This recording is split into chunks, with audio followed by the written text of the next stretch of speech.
ዋው የሚያስብል ልክ የኢትዮጵያ ወጥ የሚመስል በቤቴ አዘጋጅቼ ነበርና በጣም ነው የሚጣፍጠው። እንግዲህ ድቤ የተሰራ ወጥ በጣም እንደሚጣፍጥ ታውቃላችሁና በጣም እንዲጣመኝ እንጀራ እስከማመጣ ቸኩዬ በቂጣ ራሱ ስበላው ነበረ ማለት ነው። እና ይመቻችሁ። ለማንኛውም መጨረሻውን እዩና እንደምትፈልጉት አድርጋችሁ ስሩ።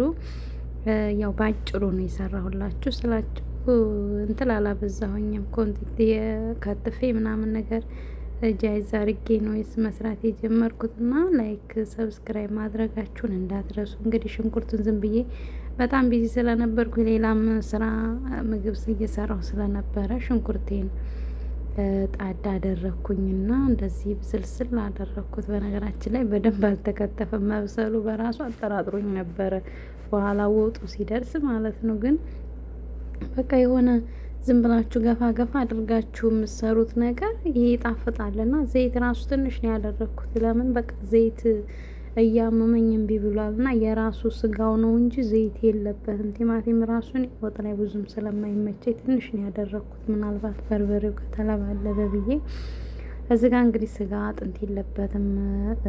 ተልጇል ፈርስ ሲለኝ ዝም ብዬ ከላይ ስጋውን አንስቼ ነው የሰራሁትና ያው አያችሁት እንደምታዩት በቃ በጣም ነበረ እንትን ያለኝ። እኔማ እንደዚህ ይጣፍጣል መሰለኝም ነበረ ስሰራው። ያው ዘይቱም ያን ያህል አይደለም፣ የራሱ መረቅ ነው።